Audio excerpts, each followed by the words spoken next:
औज़ुबिल्लाहि मिनश्शैतानिर्रजीम बिस्मिल्लाहिर्रहमानिर्रहीम अस्सलामु अलैकुम व रहमतुल्लाहि व बरकातुहू। वालेकुम अस्सलाम। मजलिस इत्तेहादुल मुस्लिमीन के रियासत गुजरात के सदर मोहतरम जनाब साबिर साहब, बीटीपी पार्टी के रुकन असम्बली जनाब महेश भाई वसावा साहब, मेरे मजलिसी रुफ़ा मजलिस इत्तेहादुल मुस्लिमीन के बल्दी इलेक्शन अहमदाबाद के 21 उम्मीदवार, मेरे साथी रुकने पार्लिमान मोहतरम जनाब सैयद इम्तियाज़ जलील साहब, साबिक़ा रुकन असम्बली मोहतरम जनाब वारिस पठान साहब, महाराष्ट्र के मजलिस इत्तेहादुल मुस्लिमीन के साबिक़ा सदर व सीनियर लीडर जनाब सैयद मोइन साहब, मोअज़्ज़िज़ हाज़रीन इकराम, मेरी इज़्ज़तदार माँ और बहनों, मेरे गयूर नौजवान साथियों, मैं सबसे पहले आप तमाम का शुक्रगुज़ार हूँ कि आप तमाम ने अपना कीमती वक्त निकाल कर आज के इस इंतखाबी जलसे में शिरकत की। मोअज़्ज़िज़ हाज़रीन इकराम, मैं आज गुजरात की सरजमीन में मजलिस इत्तेहादुल मुस्लिमीन के इंतखाबी जलसे से आप तमाम से मुखातिब होने का मुझे एजाज़ हासिल हो रहा है और मैं शुक्रगुज़ार हूँ बीटीपी पार्टी के सदर मोहतरम जनाब छोटू भाई वसावा साहब का कि उन्होंने मुझे गुजरात आने की दावत दी। मेरी उनसे फ़ोन से पहली मरतबा बात हुई, मैं उनसे मुलाकात भी नहीं किया और बीटीपी पार्टी के सदर ने कहा कि आपको गुजरात आना चाहिए और आपको हमारे साथ मिलकर काम करना चाहिए। मैंने कहा कि यकीनन आपकी ये दावत को मैं कबूल करता हूँ और इंशाअल्लाह ताला हम गुजरात में आपके साथ मिलकर काम करेंगे। और आज अल्हम्दुलिल्लाह अहमदाबाद की इस तारीख़ी सरजमीन पर आप तमाम के दरमियान में खड़े होकर इस गुनाहगार को अपनी बात रखने का अल्लाह एक मौका इनायत फरमाया। मेरे अजीज़ दोस्तों और बुजुर्गों, हम अपने एक सियासी सफ़र का आगाज़ गुजरात में करने जा रहे हैं। एक छोटा सा कदम हमने उठाया है और हमको पूरा भरोसा है कि अल्लाह सुब्हाना व तआला हमारे दिल का हाल और हमारी नीयतों से अल्लाह वाकिफ़ है और अल्लाह हमारी मदद फरमाएगा। अल्लाह आपके दिलों में मजलिस की मोहब्बत को पैदा करेगा, क्योंकि किसी इंसान के दिल में मोहब्बत पैदा करना ये किसी इंसान के बस की बात नहीं होती है। ना कोई मुकर्रिर अपनी वलवलांगेज खिताब के ज़रिए किसी के दिल में मोहब्बत नहीं पैदा कर सकता। वो मजमे को लूट सकता है, आवाम अपनी जोश में आकर नारे लगा सकती है, मगर किसी इंसान के दिल में मोहब्बत पैदा करना ये सिर्फ रब्बे कायनात का काम है। और हमारा भी मकसद एक ही है कि जब हम गुजरात में मजलिस इत्तेहादुल मुस्लिमीन का क़याम अमल में ला चुके हैं, मैं आपको तयक़ुन दे रहा हूँ, मैं आपको वादा कर रहा हूँ,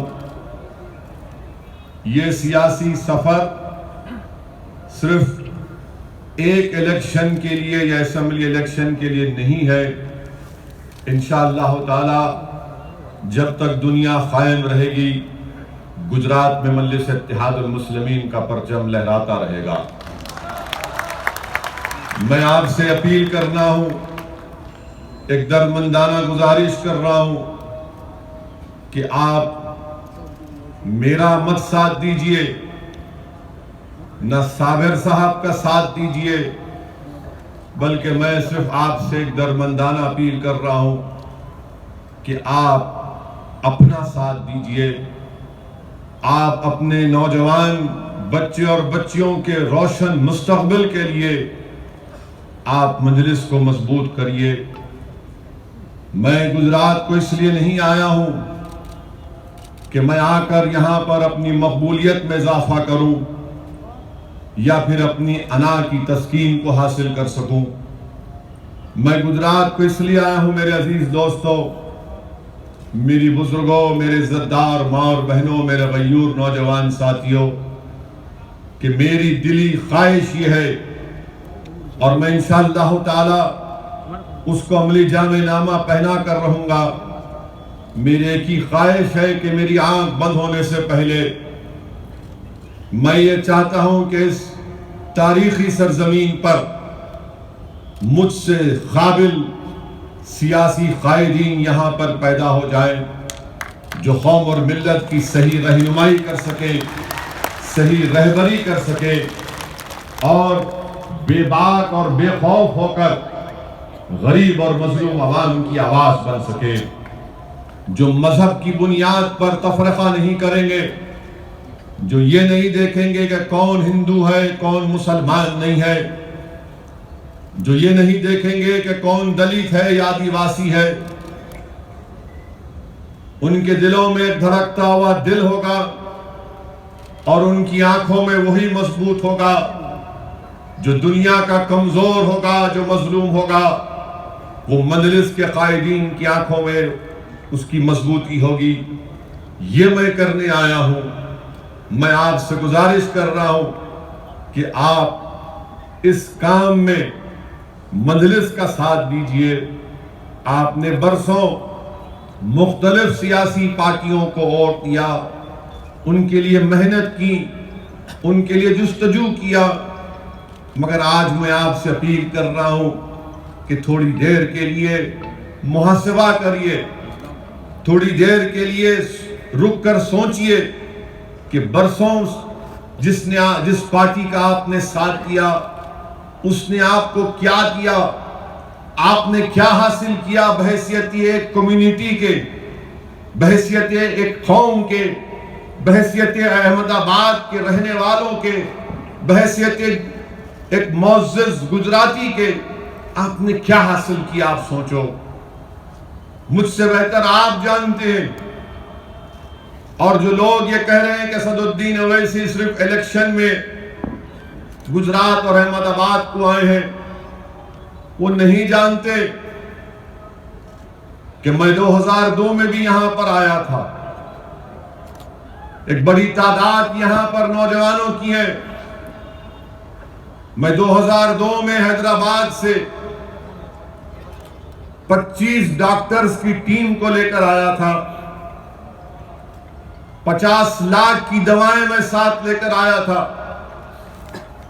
और मैं ये इसलिए भाई मैं ये इसलिए नहीं बता रहा हूं कि आपके थालियों का मैं मोहताज हूं। मैं सिर्फ बता रहा हूं उन लोगों को पैगाम पहुंचे जो ये समझ रहे हैं कि मैं यहां पर किसी और मकसद के तहत आया हूं। हम लोग यहां पर आए, 2002 में कर्फ्यू था और मेरे साथ डॉक्टर्स थे हैदराबाद के, हमारे डेक्कन मेडिकल कॉलेज के। मेरे साथ मेरे बहुत ही करीबी दोस्त अबुल हसन पटनी थे, जो आज से 4 दिन पहले उनका इंतकाल हो गया। अबुल हसन मुझे लेकर आए, बोले कि चलो चलेंगे। और हम यहां पर आए थे किसी एक मुस्लिम इलाके में एक 5 स्टार होटल खाली पड़ी हुई थी। उस होटल के मालिक ने हमसे कहा कि आप लोग रह जाइए, हम आपको सिर्फ नाश्ता खिला सकते। तो हम वहां पर थे। दरगाह हजरत शाह आलम रहमतुल्लाह अलैह में हमने मेडिकल कैंप लगाया था और उस वक्त जमीयतुल उलमा के मरहूम खान साहब सदर थे, वो भी हमारे साथ थे। हम दरगाह शाह आलम में कैंप लगाए। 2-3 दिन उस मेडिकल कैंप में 10,000 लोग थे दरगाह शाह आलम में, जो लोग जिनका हर चीज लुट गया था, पिट गया था। उस दरगाह के अंदर 10,000 लोग रहते थे। मैं देखा हूं वो सब चीज, मैं जानता हूं वो नजारे। जब हमारा मेडिकल कैंप लगा कम लोग आते थे, चौथे दिन ज्यादा लोग आ गए और फिर 6-7वें दिन तो जो गवर्नमेंट का कैंप था उसमें कोई जाता नहीं था। हमने पूछा कि क्यों कम आ रहे हैं, इतने ज्यादा क्यों आ रहे हैं, वहां पर कम क्यों है? तो उस कैंप में रहने वाले गरीब और मजलूम अवाम जिनका सब कुछ लुट गया था, उन्हें कहा कि तुम्हारी दवाओं में असर है और तुम्हारी दवा लेते हमको बीमारी हमारी कम हो जाती। हमारे पास हमारा जो फार्मासिस्ट था, मैंने उससे कहा कि ये माजरा क्या है, हम तो गुनाहगार आदमी है, वो अहले दिल की दुआएं हैं, उनकी नजर है कि किसी की मदद हो जाती, हम तो गुनाहगार हैं, हम तो वो नहीं है। तो उस फार्मासिस्ट ने, मेरे अजीज दोस्तों और बुजुर्गों, मैं उस वक्त तो ये मकसद से नहीं आया था और आज भी मेरा वो में मकसद नहीं है। अगर कोई मेरी नीयत पर शक कर रहा है तो मैं उनको बताना चाह रहा हूं कि मैंने वो बुरे दिन देखे हैं, वो नजारे हमको आज भी याद हैं। अगर मैं बोलना शुरू करूं तो फजर हो जाएगी। बहुत से लोगों को हम जानते हैं, वो एक दर्दनाक दौर था, वो एक बेबसी का आलम था कि जब कोई किसी के हाथ पकड़ने को तैयार नहीं था। मैंने अपनी बहनों से उनकी दर्दनाक दास्तानें सुनी, मुझे याद है। तो अगर कोई ये कहता है कि ओवैसी अहमदाबाद या गुजरात को इसलिए आया है, तुम नहीं जानते मुझे। 2006 में बड़ौदा में एक दरगाह को कब्र के साथ रोड वाइंडिंग में तोड़ दिया गया, फसाद हुआ था।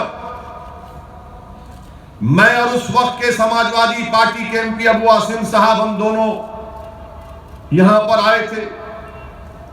बड़ौदा में एक याकूतपुरा इलाका है, पूछना जाकर वहां पर 10 ऐसे पेशेंट्स को ले जाकर मैंने हैदराबाद में उनका इलाज करवाया था। एक का पैर काटना पड़ा जख्मों की वजह से, तो हमने उसको मसनवी पैर लगाकर बड़ौदा भिजाया वापस। हमने काम किया, मगर जब आप हम पर उंगलियां उठाते हैं, सवाल हमसे करते हैं, तो आपका जवाब देने के लिए कह रहा हूं। यकीनन हम अकेले नहीं थे, बहुत सी फलाही तंजीमों ने काम किया, अल्लाह उन सबको सलामत रखे। मेरे अजीज दोस्तों और बुजुर्गों, एक बात आपको बताना चाहता हूं,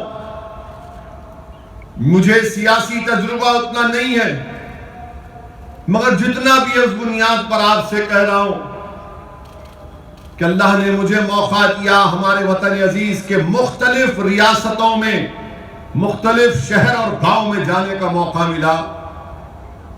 और मैं ये बात बड़ी जिम्मेदारी के साथ कह रहा हूं,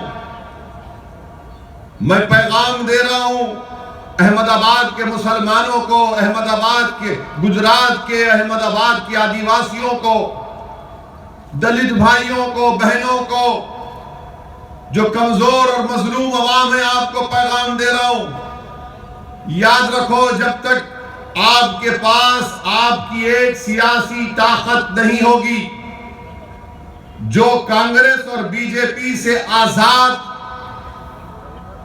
जिनकी जबानों पर ना नरेंद्र मोदी का खौफ, ना कांग्रेस का खौफ, वही सियासी क़ियादत, वही सियासी नुमाइंदे आपके मसाइल को हल कर सकते हैं। ये हमारे भारत की जमहूरियत की तल्ख हकीकत है। अगर आप ये समझेंगे कि कैसे जीतोगे, क्या हासिल करोगे तुम असदुद्दीन ओवैसी, मैं आपको बताने आया हूं। तुम एक बार एक तो हो जाओ, तुम एक शीशा पिलाही दीवार बन जाओ, तुम तमाम एक दूसरे के भाई और बहन बन जाओ, चाहे तुम मुसलमान हो, आदिवासी हो, दलित हो या गरीब हो, कमजोर हो।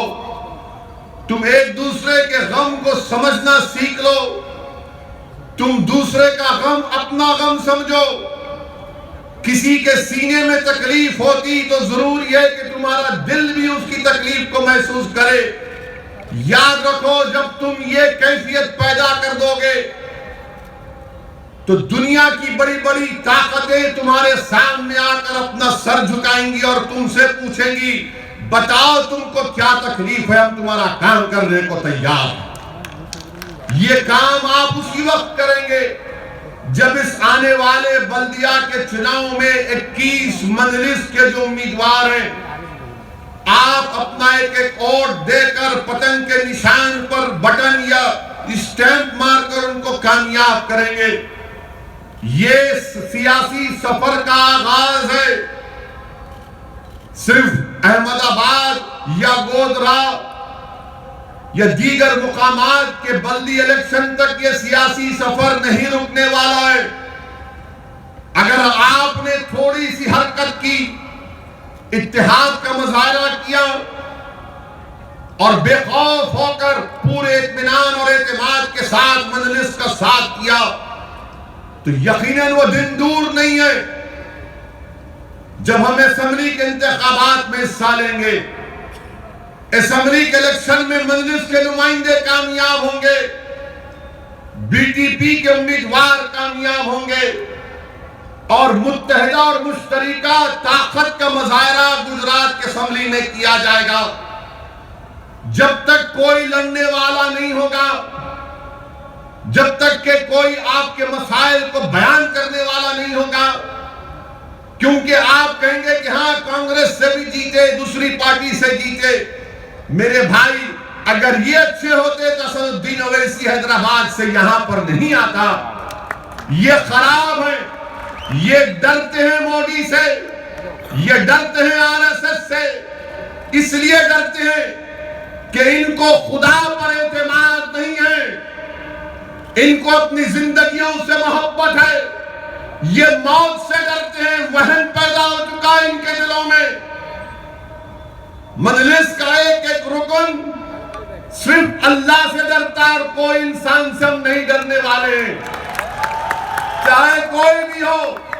वक्त का वजीर आजम अगर नरेंद्र मोदी भी हो तो विजारत उज़्मा के ओहदे की इज्जत करते हैं, मगर नरेंद्र मोदी की शख्सियत से खौफ नहीं खाते, ना कभी खाएंगे इंशाअल्लाह ताला।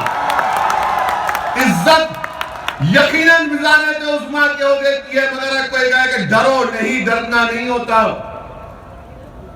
अगर कोई कहेगा सर झुकाओ, नहीं हो सकता। झुकाना उसके आगे है जो जमीन व आसमान का खालिक है। इंसान के आगे ना भीख मांगना, ना किसी के आगे सर झुकाना।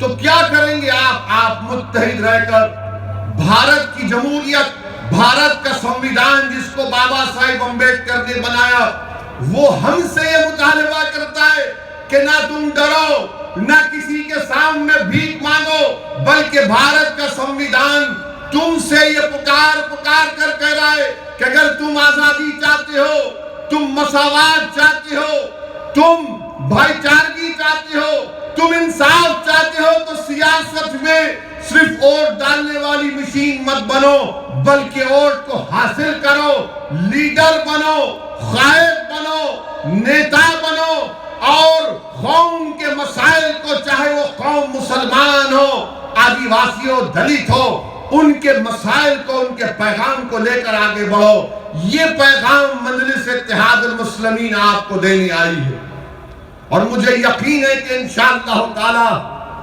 आप इस पैगाम को, मेरी इस बात को समझेंगे। मेरे अजीज दोस्तों और बुजुर्गों, 21 बल्दिया की सीट पर हमारे उम्मीदवार यहां पर मैदान में हैं, लोग बड़ी बड़ी बातें करते हैं।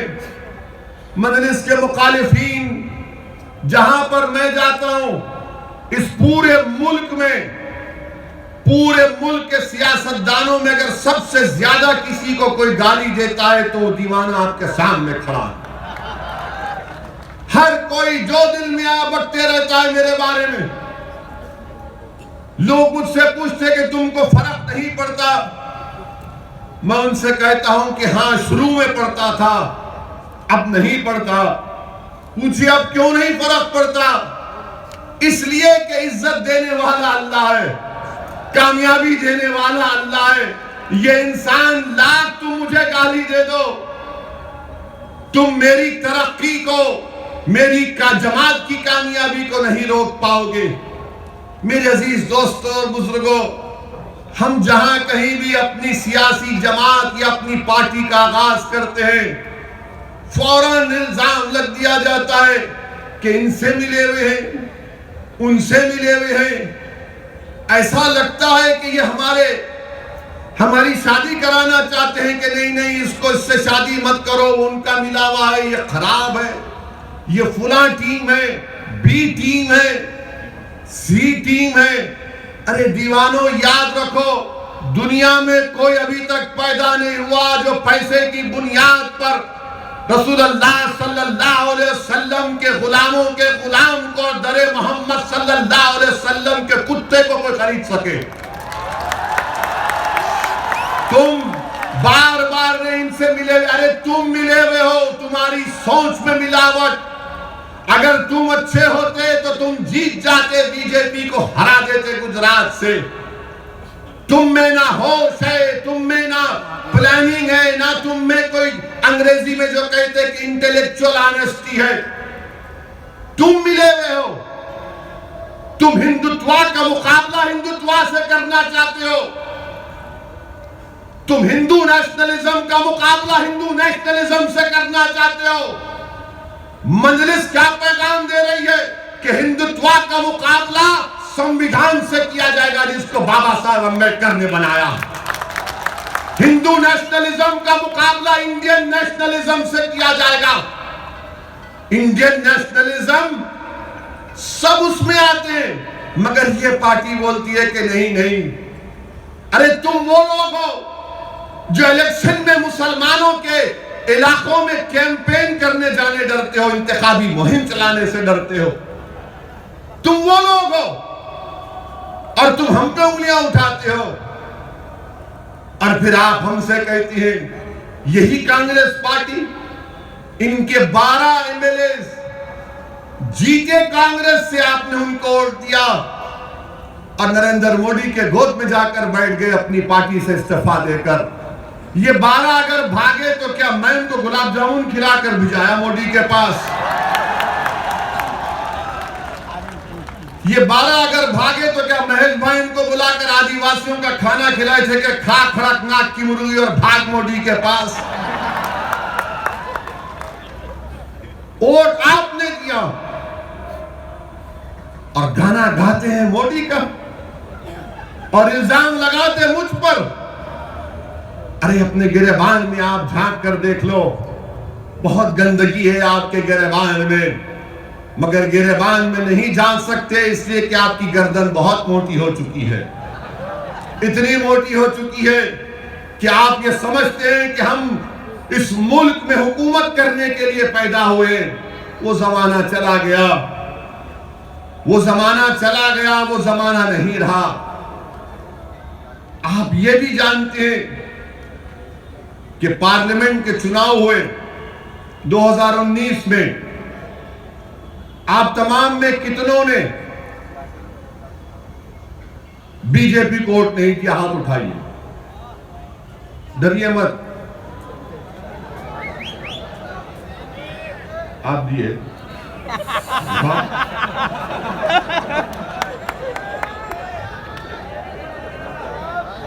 नहीं दिए ना?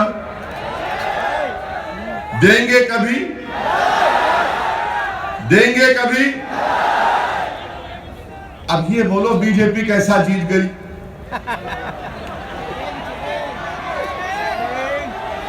कैसा जीती बीजेपी?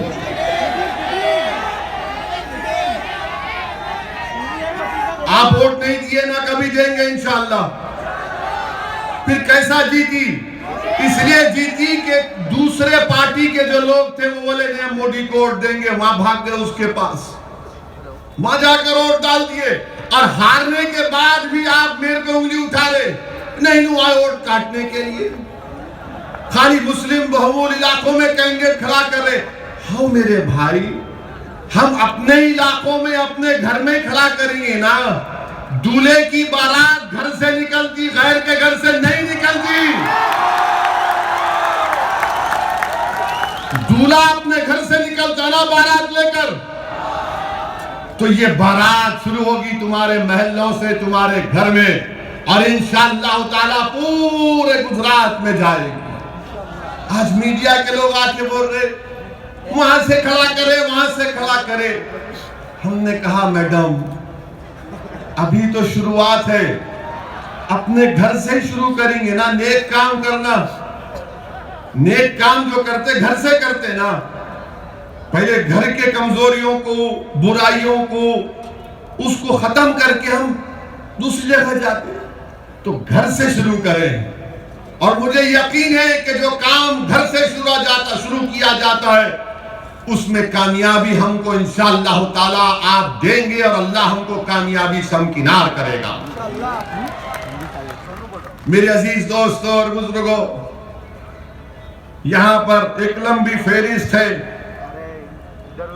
कि 375 गवर्नमेंट के स्कूल्स थे अहमदाबाद म्युनिसिपल कॉरपोरेशन में। ये जो लोग जीते आपकी ओर से, 150 ने स्कूल को बंद करवा दिया। 150 स्कूल बंद हो गए, जिसमें 60 गुजराती थे और 90 उर्दू मीडियम के स्कूल थे। ये भी क्या मेरे से पूछ के बंद हुए? आप में हिम्मत नहीं थी इन स्कूलों को खुलाने की। और फिर पीने का पानी दस्तयाब नहीं है। 50 साल 70 साल पुरानी सीवरेज ड्रेनेज की लाइन है, उस पर भी आपको कुछ करना नहीं है। ये रिवर फ्रंट है। मोदी जी आपने रिवर फ्रंट तो बना दिया, मगर जो मुस्लिम और दलित इलाके हैं वहां पर कौन सा काम करवाया बताइए मोदी जी, आपकी पार्टी और क्या आपकी हुकूमत ने? दुनिया को दिखाने के लिए रिवर फ्रंट, मगर जो मुस्लिम और दलित इलाके हैं वहां पर पीने का पानी की लाइन नहीं, ड्रेनेज लाइन नहीं, फ्लाईओवर नहीं, और ट्रैफिक में घंटों गाड़ियां रुक जाती हैं। मगर मोदी जी कहेंगे गुजरात आओ रिवर फ्रंट देखो। हम आपसे कहेंगे आओ हमारे घर को देखो, हमारे इलाकों को देखो जहां पर दलित और मुसलमान बसते हैं। ये जो जीत कर गए, ये नहीं बोल सकते ये बात, क्योंकि इनको इजाजत नहीं है अपने सियासी बाप के खिलाफ कोई बात करने की। फिर ये पिराना इलाका है, पूरा कचरा लाकर डालते वहां पर, पूरा कचरा लाकर डालते। क्या बात सच नहीं है कि 28 सितंबर 2020 को टाइम्स ऑफ इंडिया अखबार की रिपोर्ट है कि 12 साल नेहा नाम की लड़की जिंदा उस कचरे के ढेर में दफन हो गई। जो बड़ी बड़ी बातें करते हैं गुजरात में ऐसा हो रहा है, गुजरात में ये हो रहा है, हो रहा होगा, मगर कचरे के ढेर में अगर एक 12 साल की नेहा डूब कर मर जाती है, अपने भाई के साथ गई, क्यों गई? वो इसलिए गई कि वहां पर खिलौने तलाश करना चाहती थी। कचरे के ढेर में नेहा 12 साल लड़की अपने भाई के लिए, अपने लिए खिलौने तलाश करना चाहती थी और अपनी जान खो दी। रिवर फ्रंट भी है और वो पिराना का कचरों का अंबार भी है। अब आपको कौन सी चीज पसंद है, आपको फैसला करना पड़ेगा। ये रिवर फ्रंट दिखने में बहुत अच्छा है, मगर मैं तुमसे कह रहा हूं नजर वहां पर नहीं, नजर घर पर रखो। नजर घर पर रखो, घर के बाहर रखो। और हम आपसे वादा कर रहे हैं कि जिताओ मजलिस के 11 कॉर्पोरेटर को। इंशाअल्लाह ताला रिवर फ्रंट की तरह आपके महलों में तरक्की के काम कराएंगे। और अगर काम नहीं होगा और अगर सरकार काम नहीं करेगी तो असदुद्दीन ओवैसी आकर अहमदाबाद में धरना देगा, सत्याग्रह करेगा। ये गांधी की सरजमीन है। अहमदाबाद की रोड पर आकर मैं खुद बैठूंगा तुम्हारे साथ। मेरे अजीज दोस्तों और बुजुर्गों, फिर एक और इलाका मख्तमपुरा में हमारे कैंडिडेट सद्दाम हनीफ के वालिद ने बोरवेल के लिए जमीन दी तो कांग्रेस के लोगों ने कहा नहीं, तेरी जमीन नहीं होना, हम बोरवेल लगाएंगे, उसका पैसा भी वसूल करेंगे और लोगों से पैसा लेंगे। हम जमीन देने तैयार सद्दाम के वालिद। ये इनका मामला है। 200 दुकानों को डिमोलिश कर दिया गया, कोई वहां पर नहीं गया। ये आपको समझना है इन चीजों को। अगर आपके नुमाइंदे कामयाब होते हैं तो आपके गम को, आपकी तकलीफ को समझेंगे, आपके लिए दौड़ेंगे, आपके लिए काम करेंगे। जब रिवर फ्रंट के लिए पैसा आए तो फिर इन गरीब मुस्लिम और दलित इलाकों में पैसा क्यों नहीं है? कोई पूछने वाला नहीं है, कोई लड़ने वाला नहीं है। मेरे अजीज दोस्तों और बुजुर्गों, इन चीज पर आपको गौर करके 21 तारीख को एक तारीखी फैसला आपको लेना है और अहमदाबाद के आसमानों में इंशाअल्लाह ताला अब आपको पतंग को पिलाना है। और सिर्फ हर जगह 21 तारीख के दिन लोग ये बता देना कि हाँ, हमारे महल्लों में, हमारे घर में, हमारे इलाकों में सिर्फ पतंग ही पतंग चल रही है, दूसरा कोई वहां पर नजर नहीं आना चाहिए। मेरे अजीज दोस्तों और बुजुर्गों, मैं एक बात शुरू में कहना चाहता था जो जहन से निकल गई। मैं अल्लाह से दुआ करता हूं कि उत्तराखंड में जो सैलाब आया है धौली गंगा नदी में, जिससे कई लोग अभी भी फंसे हुए हैं, हम अल्लाह से दुआ करते हैं कि उत्तराखंड में अल्लाह वो तमाम लोग जो उस सैलाब में फंसे, अल्लाह उन तमाम को राहत दे, अल्लाह उनकी जानों को बचाए। और हम अल्लाह से दुआ करते हैं कि अल्लाह जल्द से जल्द उनको उस तकलीफ और मुसीबत से निजात दे। आमीन। मेरे अजीज दोस्तों और बुजुर्गों, एक और बात जो बीजेपी की गवर्नमेंट कहती है कि हमने गुजरात में ऐसा कर दिया, वो कर दिया। गुजरात की हाई कोर्ट 5 फरवरी को एक केस आया और उस केस में गुजरात हाई कोर्ट के 2 जजेस ने क्या कहा, मैं वो कारोबार करने वालों से कह रहा हूं जो बिजनेस करते हैं, माहिर है कारोबार में गुजराती भाई हमारे। गुजरात हाई कोर्ट में एक भारत एसिड एंड केमिकल एक केस गया जिसमें इस भारत एसिड एंड केमिकल के मालिक ने कहा कि मुझको जीएसटी के लोगों ने मुझे डराया, धमकाया और मुझसे कहा कि तुझको 9 करोड़ रुपए भरना पड़ेगा जीएसटी, और 33 घंटे उसको रोक के रख लिए। 8 दिन उसके घर में बैठे रहे। वो गुजरात हाई कोर्ट को गया तो गुजरात हाई कोर्ट के 2 जजेस ने कहा कि हाँ, ये कोई ताज्जुब की बात नहीं है कि सबसे ज्यादा जीएसटी गुजरात में कलेक्ट होता। ये गुजरात हाई कोर्ट का जो लाइव लॉ वेबसाइट में रिपोर्ट हुआ है, 33 घंटे उसको रोक के रख लिए और उससे कहे कि तुम 9 करोड़ रुपए जमा कराओ। मोदी जी, ये कैसे हो रहा है गुजरात में?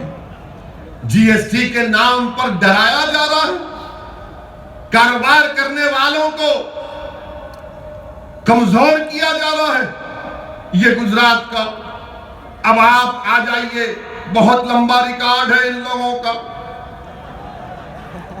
एक और रिकॉर्ड है माशाअल्लाह, आपको जानकर गम होगा कि जो बच्चों में एनीमिक होते हैं, जिसमें खून की कमी होती है, जो 6 महीने से 5 साल के बच्चे गुजरात में 6 महीने से 5 साल।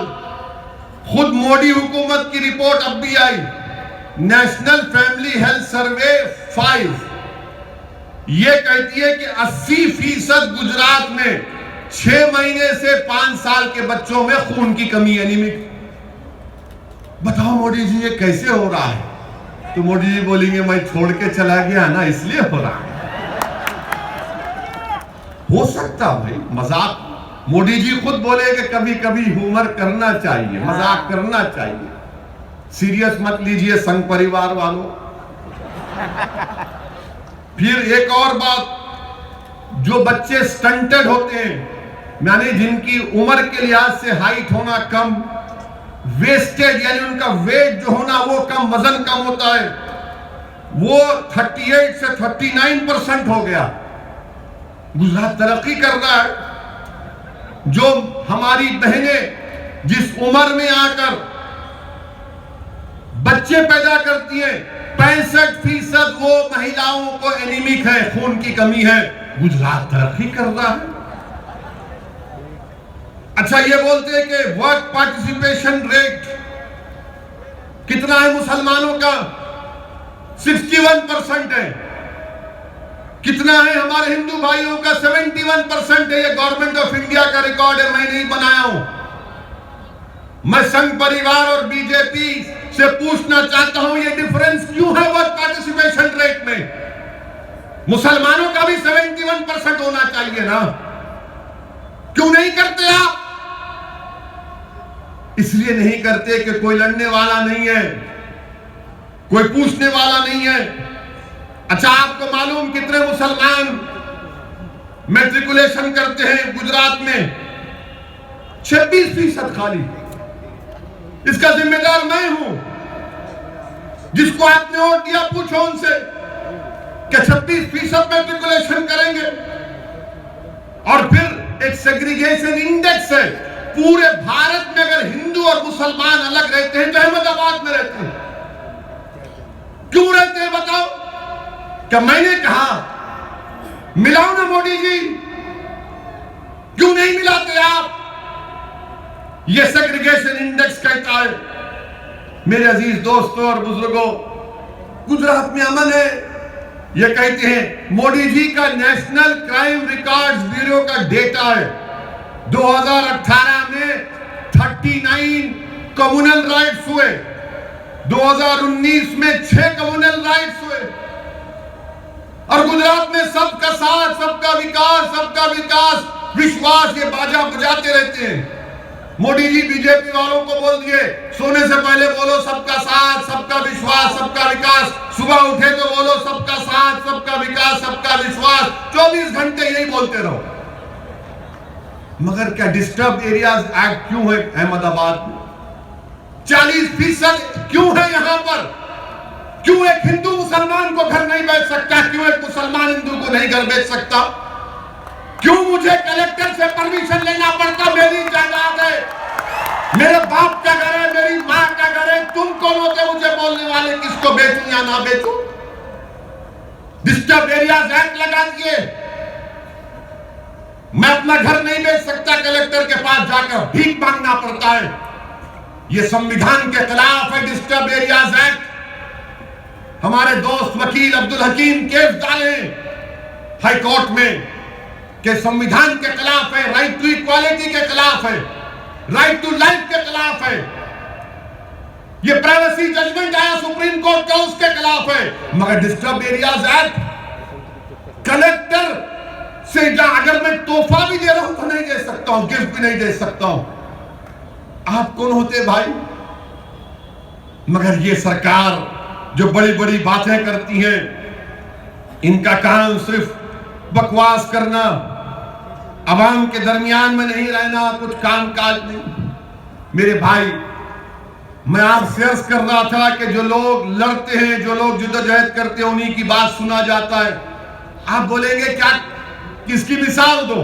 इसकी मिसाल ये है, इसकी मिसाल वो किसान है जो 2.5 महीने से पंजाब और हरियाणा के बॉर्डर पर बैठा हुआ है।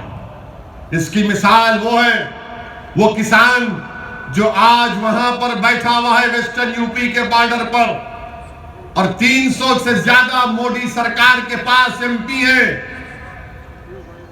भारत के कई रियासतों में बीजेपी की सरकार है, मगर किसान रोड पर निकल कर आया, एहतजाज किया, तो मोदी सरकार परेशान है, नरेंद्र मोदी परेशान है, अमित शाह परेशान है, बीजेपी परेशान है, संघ परिवार परेशान है कि ये क्या हो रहा है, सबक क्या है, पैगाम क्या है कि एहतजाज करना जमहूरियत के लिए जरूरी है। किसानों ने हमको बता दिया, एहतजाज किए तो मालूम हुआ कि हुकूमत परेशान हो जाती है। तो इसीलिए मैं आपसे अपील कर रहा हूं कि हरकत करना पड़ेगा। जिंदा अगर है तो जिंदगी का सबूत सिर्फ खामोश बैठकर आंख में आंसू लाने से नहीं दिया जाता। जिंदा है तो जिंदगी का सबूत देना है तो एहतजाज करना पड़ेगा, सदा एहतजाज को बुलंद करना पड़ेगा, ज़मीर की आवाज पर अपनी जबान से नारे लगाना पड़ेगा। अगर दिल जलता है तो अपनी जबान पर लाकर हुकूमत के ऐवानों में बताना पड़ेगा। नाइंसाफी नजर आती है तो उस नाइंसाफी का जमहूरी तरीके से खात्मा करना पड़ेगा। हक चाहते हो तो याद रखो, सिर्फ पुकारने से कोई हक नहीं देता कि मेरा हक दे दो, हक दे दो। हक को लेना पड़ता है। अगर कोई इख्तियार की कुर्सियों पर बैठकर तुमको तुम्हारा हक नहीं देता तो जमहूरियत तुमको इस बात की इजाजत देती है कि उन जालिमों से अपना हक छीनो और संविधान को, जमहूरियत को मजबूत करो।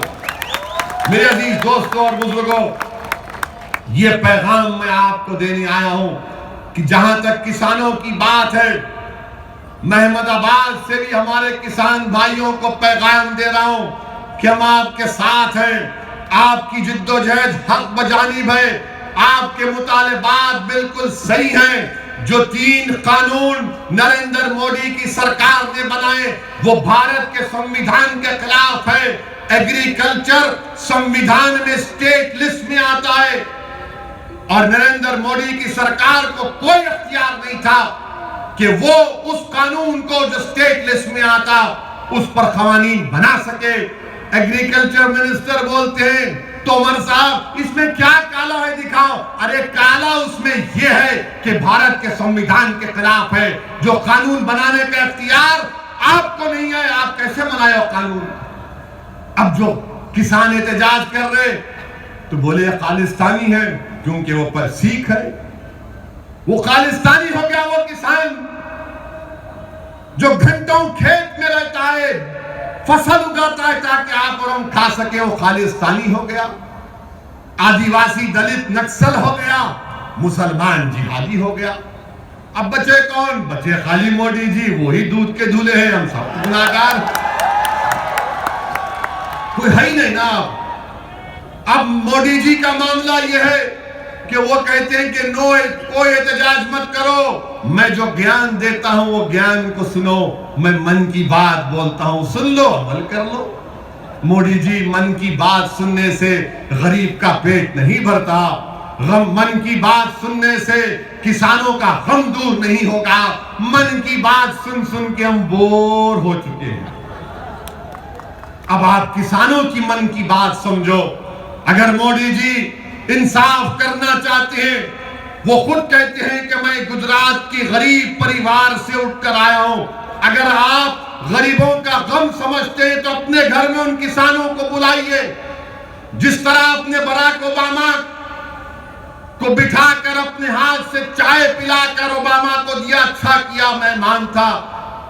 जब आप मेहमान को बुलाकर चाय पिला सकते हैं, अरे ये तो भारत के किसान है ना मोदी जी, आप उनको बुलाइए अपने घर में, एक 10-12 को बुलाइए, चाय पिलाइए, उनको गले से लगाइए और सिर्फ इतना कहिए कि हम तुम्हारे गम को समझते हैं, अब तुम्हारे आंख में आंसू नहीं आएगा। देखो वो किसान आपको अपने गोद में बिठा लेगा, अपने सर पर बिठा लेगा। मोदी जी, आप किसानों के इस तकलीफ को, आपकी हुकूमत को समझना पड़ेगा। लोग मुझसे सवाल करते हैं कि वो किसान का नेता रोया तो पूरे किसान जज्बात में आ गए। मेरे भाई, यही तो मैं कह रहा हूं कि जिसके अज़ाइम में सच्चाई होती है जो इखलास की बुनियाद पर काम होता है, कुदरत उसकी मदद करती है। कोई सोच भी नहीं सकता था कि किसान उठेगा, और किसान उठा है। अच्छा, ऐसा उठा है कि नरेंद्र मोदी की सरकार किसानों को रोकने के लिए कीले लगा दिए, कीले लगाए। पुलिस का काम, लॉ एंड ऑर्डर का पुलिस हाईवे खोद रही है, दिल्ली पुलिस हाईवे खोद के कीले लगाए, और पुलिस वालों को वो लंबे लंबे क्या बोलते हैं, वो आयरन के रॉड दिए। मोदी जी, आपसे एक अपील कर रहा हूं, बुरा मत मानिए। अगर यही कीले आप लद्दाख में लगा देते तो चीन की फौज नहीं आती।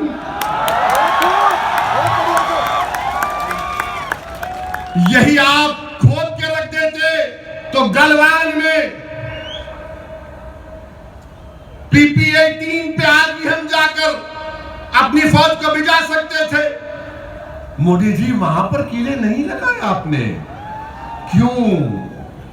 क्यों नहीं किया आपने? लद्दाख में 18 भारत के सेना के लोग शहीद हो गए। प्रधानमंत्री, अगर 56 इंच का सीना है तो चीन को सबक सिखाना था। अब चीन क्या कर रहा है?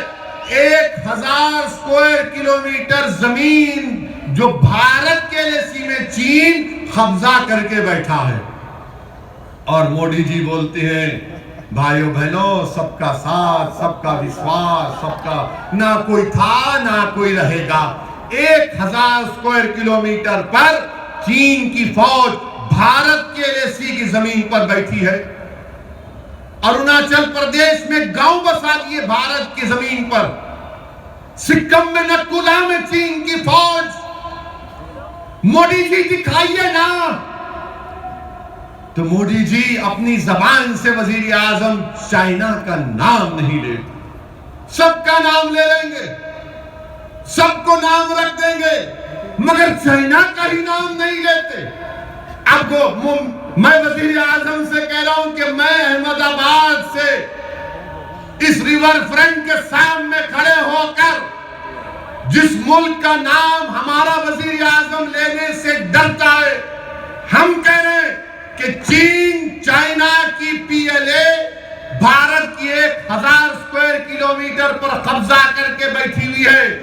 प्रधानमंत्री, अपनी जबान से चाइना का नाम लो।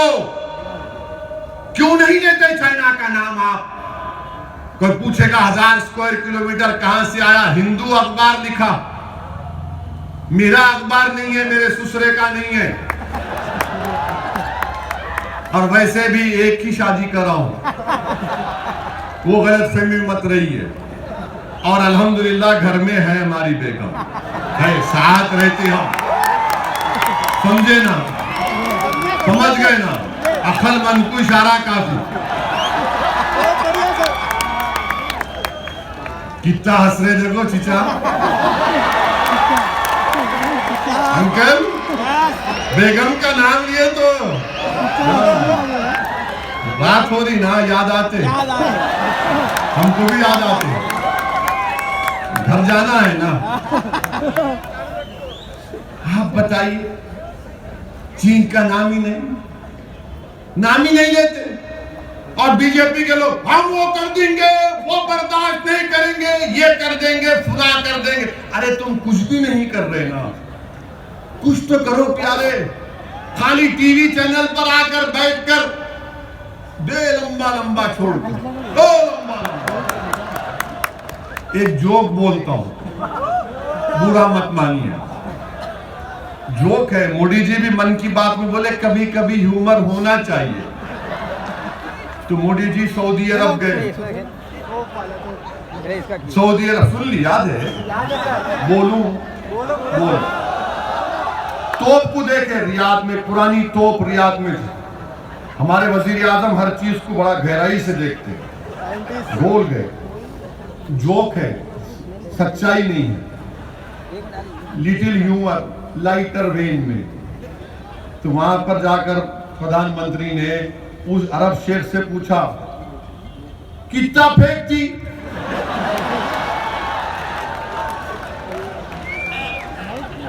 तो अरब शेख बोला वल्लाही तुमसे कम फेंकती। जोक है, ह्यूमर है। मेरे को मालूम मीडिया के लोग बड़े नाराज हो रहे हैं, कैसा बोले भाई, बोले आप भी एंजॉय करो, वरना हमारे मीडिया के लोग कल सुबह 9 बजे से ओवैसी का भड़काऊ भाषण हुआ था अहमदाबाद में, देश के प्रधानमंत्री को बोला है, ऐसा बोलते जैसा कि इनके पापा को बोले। प्राइम मिनिस्टर है, मेरा भी प्राइम मिनिस्टर है, मेरा भी हक बनता है क्रिटिसाइज करने का। हम प्रधानमंत्री है तो खुदा नहीं है, हम क्रिटिसाइज भी करेंगे, सवाल भी पूछेंगे, मगर मीडिया के लोग कैसा बोले। वो अंग्रेजी में कहावत है ना, more loyal than the king. इनको बड़ी तकलीफ हो जाती मीडिया वालों। अब मार्च के बाद अपनी नौकरी की फिक्र करो, तुम्हारी नौकरियां जाने वाली हैं, अल्लाह तुमको बचाए। मार्च के बाद ये सब जाने वाले हैं, बहुत की नौकरियां जाने वाली, अभी जा रही है। ये मीडिया के लोग जानते, देखो मुंडिया हिला रही हूं, कर बोल नहीं सकते ना, खाली ऐसा करो तो समझ जाना हम आपके साथ। मार्च के बाद पूरी जाने वाली नौकरियां नहीं रहे, बहुत बुरा हाल है। मोदी जी से आप पूछो देश की इकोनॉमी क्या हो रही मोदी जी, तो एक कार्टून है अखबार का, मैं नहीं कराया हूं, वो कार्टून में मोदी जी का कार्टून है, फोटो है। लोगों ने सवाल किया क्या हो रहा है देश में, तो मोदी जी ने कहा मित्रों जीडीपी दौड़ रहा है। तो जीडीपी क्या है, गैस की कीमत बढ़ गई, डीजल की कीमत बढ़ गई, पेट्रोल की बढ़ गई, मोदी जी कह रहे जीडीपी दौड़ रहा है।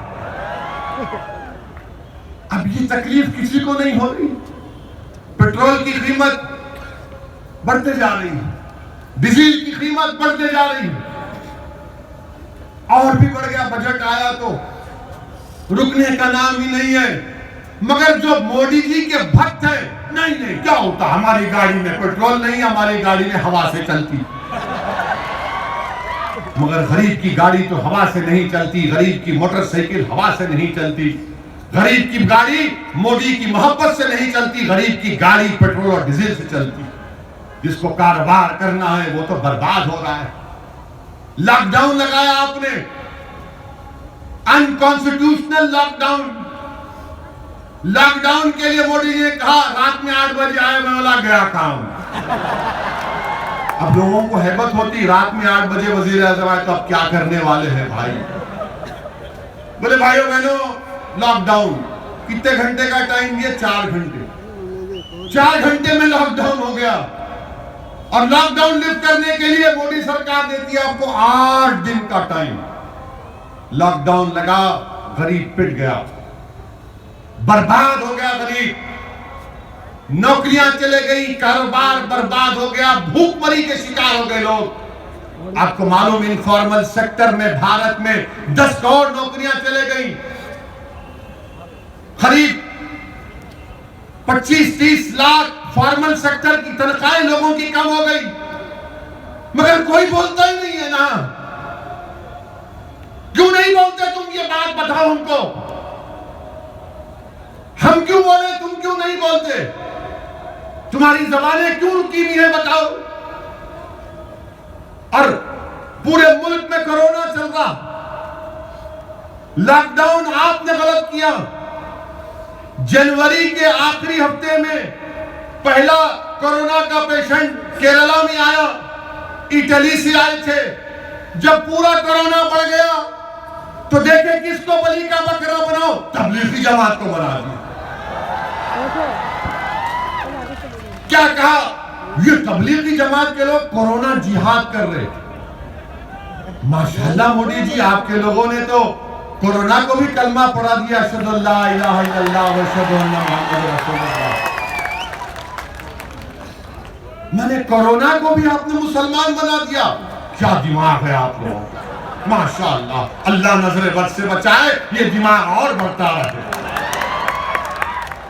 तबलीगी जमात के लोगों को ले जाकर पकड़ कर वहां डाल, यहां डाल, और टीवी पर तो माशाअल्लाह रोज ये तबलीग की जमात के लोग किए, इन्होंने कोरोना फैलाया, इनकी वजह से कोरोना फैला।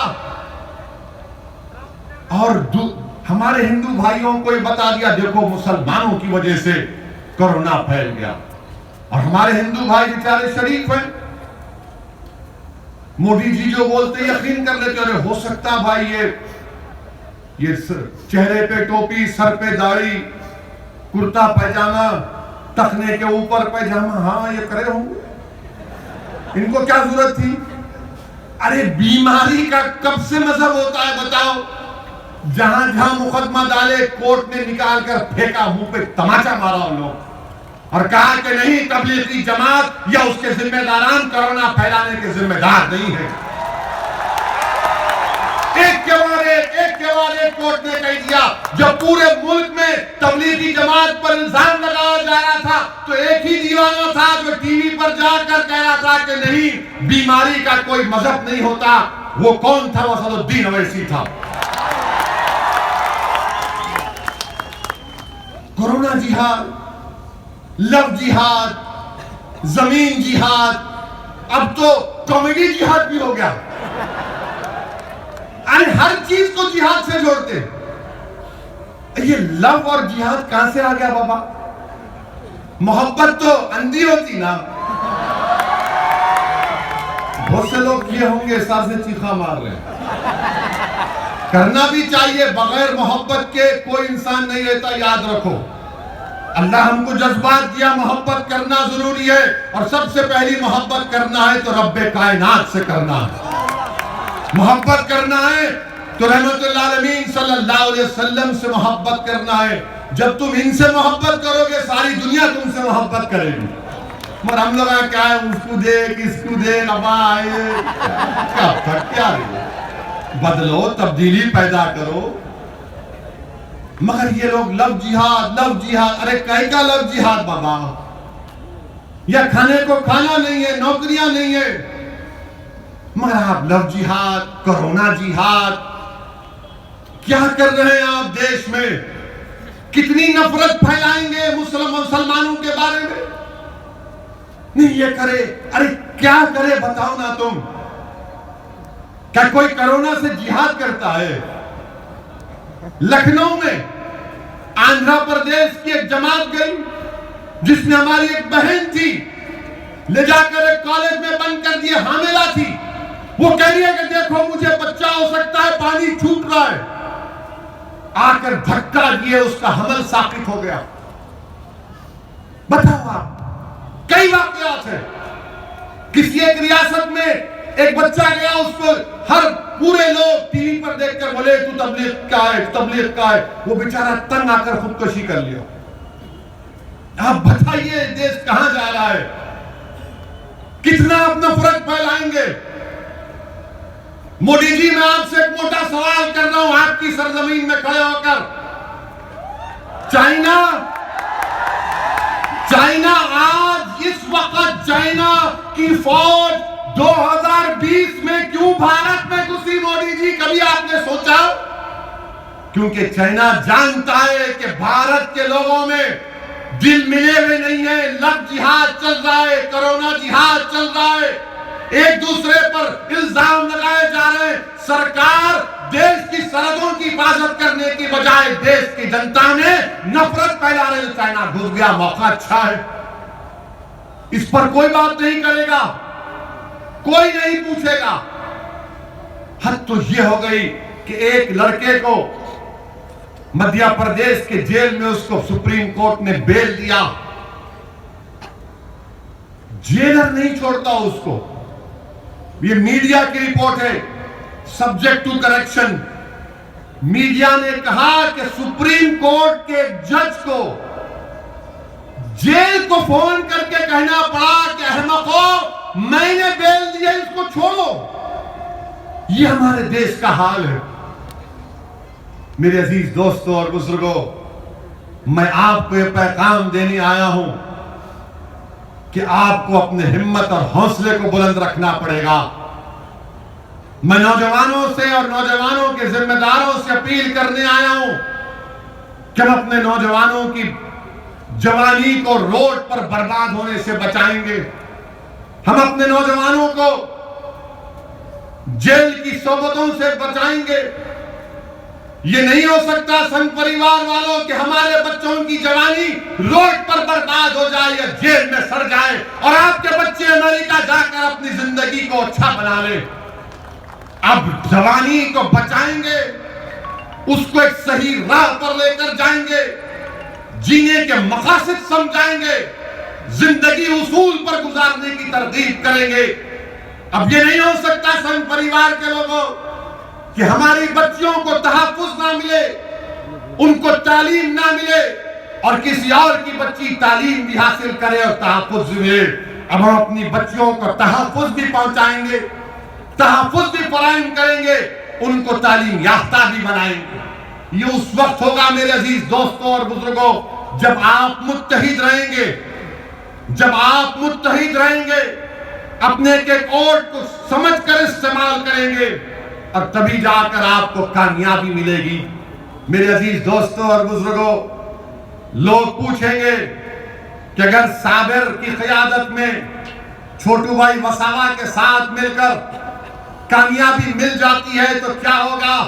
मेरे भाई, कामयाबी अगर मिलेगी ना तो कभी पार्लियामेंट को देखना हम दोनों को। 540 के ऐवान में दो ही दीवाने बैठते हैं, बाकी के सब अक्लमंद हैं। और जब दोनों में से कोई एक खड़ा होता है तो सबके दिलों की धड़कन मर जाती। क्या बोलेगा ये, देखो क्या बोलेगा ये, क्या बोला? मेरे भाई, वो मिजाज पैदा करना है। जब ट्रिपल तलाक का कानून आया तो किसने दस्तूर आईन के हवाले देकर बताया कि कानून खिलाफ है, दस्तूर के खिलाफ है। अब आपने देख लिया ना, दुनिया ने देख लिया कि मैं जब कह रहा था कि शादी एक सिविल मैटर है, उसमें क्रिमिनल कानून नहीं लगाया जा सकता, तो ये नाम निहाद जो लिबरल किस्म के लोग हैं, अरे आप क्यों जुल्म कर रहे हैं मुस्लिम औरतों पर? अरे मेरे भाई, मेरी बहन, मैंने कहा शादी जो है इस्लाम में कॉन्ट्रैक्ट है, जन्म जन्म का साथ नहीं है, कॉन्ट्रैक्ट है। इसमें क्रिमिनल कानून कैसा लेकर आते आप? मगर अब क्या हुआ, लव जिहाद का कानून बना दिए और ये कानून ही बना दिए कि अगर कोई लव जिहाद के जरिए शादी करता है तो 5 साल 10 साल की सजा उसमें। अब मेरे को आके बोले नहीं ओवैसी, आप सही कहे थे, मैं देखा आप फायदा क्या है, नुकसान पहुंचाने के बाद आज आप आकर कह रहे हैं। मेरे अजीज दोस्तों और बुजुर्गों, अगर हिम्मत है, हौसला है, CAA का कानून 540 का ऐवान है। किसने नरेंद्र मोदी के 303 MPs के सामने उस CAA कानून को कहा कि भारत के संविधान के खिलाफ है, यह मजहब के नाम पर नाइंसाफी करता है, राइट टू इक्वालिटी का वायलेशन है। किसने कहा कि जिस तरह महात्मा गांधी ने गोरसिया गोरों की जो हुकूमत ने कानून बनाया था अफ्रीका में, तो गांधी ने गोरों के सामने उस कानून को फाड़ कर जलाया था, तो मैंने मोदी सरकार की हुकूमत के सामने वो काम किया, कहा कि जिस तरह गांधी ने काम किया, मैं मोदी तुम्हारे कानून को फाड़ता हूं आज पार्लियामेंट।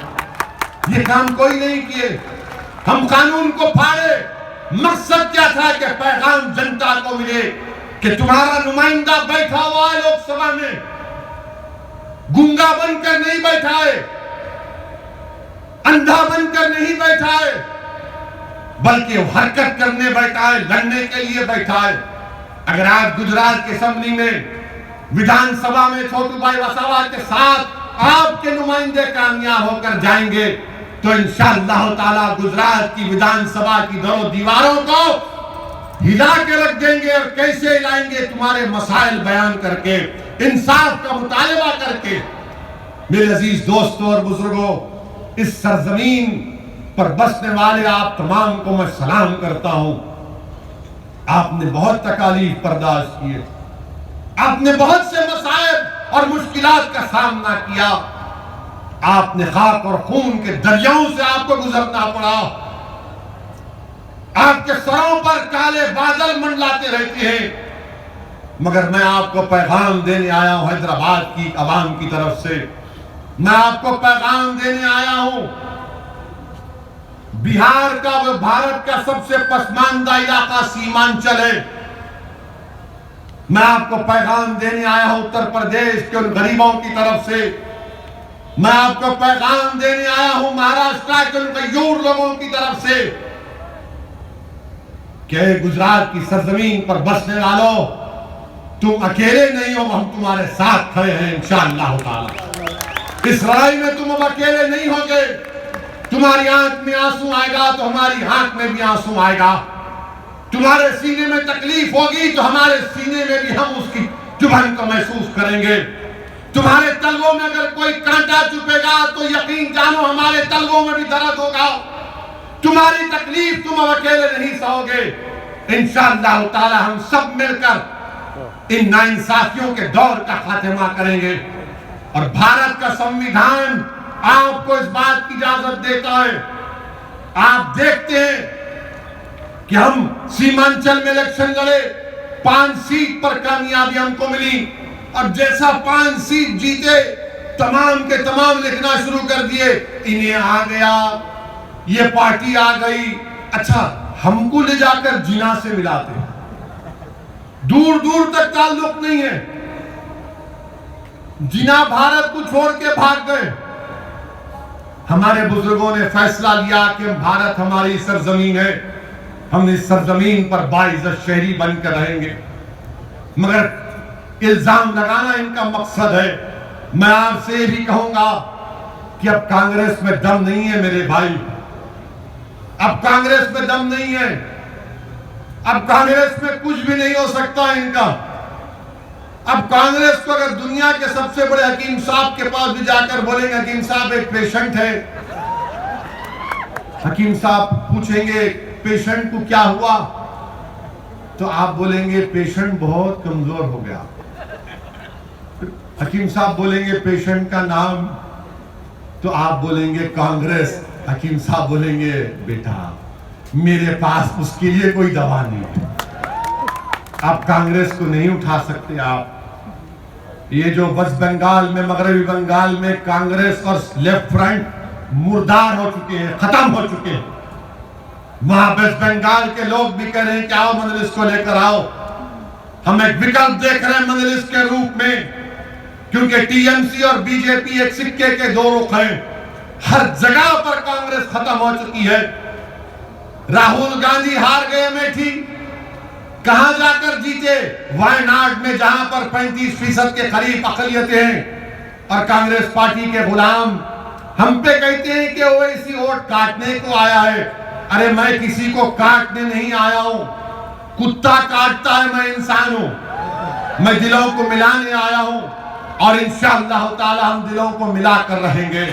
मेरी आपसे एक ही गुजारिश है कि साबिर साहब के हाथ को मजबूत करिए, छोटू भाई वसावा के हाथ को मजबूत करिए।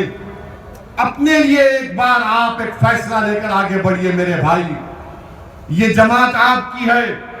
बरसों आपने मुख्तलिफ पार्टी को वोट दिया, आज आपके दरमियान में आपकी पार्टी है जो आपकी तकलीफ को, आपके गम को समझती है और आपको अपनी पार्टी के लिए खुद आप कैंडिडेट हैं। ये 21 उम्मीदवार नहीं है, आप कैंडिडेट हैं। इसीलिए मैंने कहा कि बारात तुम्हारे घर से निकलेगी, आपके घर से निकलेगी। आपको अपने पूरे अफराद खानदान को लेकर 21 तारीख को जाना है पोलिंग बूथ को, अपना एक एक वोट का इस्तेमाल करना है और इंशाअल्लाह ताला गुजरात की सरजमीन पर हम एक नई तारीख रकम करेंगे इंशाअल्लाह ताला। और हम यहाँ पर एक नई तारीख लिखेंगे जो गुजरात को मजबूत करेगा, जो गुजरात में भाईचारगी में इजाफा करेगा, जो अहमदाबाद में टूटे हुए दिलों को मिलाएगा। मैं आपसे अपील कर रहा हूं कि अब शक की बुनियाद पर फैसले नहीं होंगे, बल्कि पूरे ताउन और कोऑपरेशन की बुनियाद पर आपको फैसले करना है। और इंशाअल्लाह ताला और भी जलसे होंगे, ये पहला जलसा है। इंशाअल्लाह ताला अहमदाबाद में मैं आपके घर में आऊंगा, आपके घर में बैठूंगा अगर आप चाय पिलाए तो चाय भी पी लूंगा, अगर आप दूध पिलाए तो दूध भी पी लूंगा, अगर आप कुछ भी नहीं करे सिर्फ मेरे सर पे हाथ रख दो, सिर्फ मुझे हिम्मत दिलाओ और देखो ये दीवाना पूरे मुल्क में फिरेगा, आपकी बात करेगा। मुझे किसी चीज की जरूरत नहीं, अल्लाह जानता है। मैं जब तक जिंदा हूं नाइंसाफी के खिलाफ लड़ना मेरी जिंदगी का मकसद है, मजलूमों का साथ देना मेरी जिंदगी का नज़्मुल है। इंसाफ के लिए लड़ना, यही लड़ते लड़ते चला जाऊंगा, क्योंकि अल्लाह मुझे बहुत कुछ दिया है। मगर जब ये नाइंसाफियों को देखता हूं तकलीफ होती है, दिलमिलाहट महसूस करता हूं, गुस्सा आता है।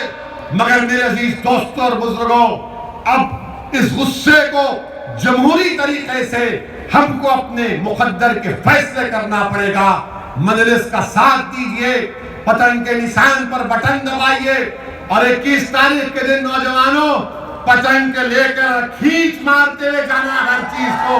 कोई इंशाअल्लाह ताला आपकी ताकत, आपके जज्बे के खिलाफ कोई सामने नहीं करेगा। शुक्रिया। वाखिर दावा अल्हम्दुलिल्लाहि रब्बिल आलमीन।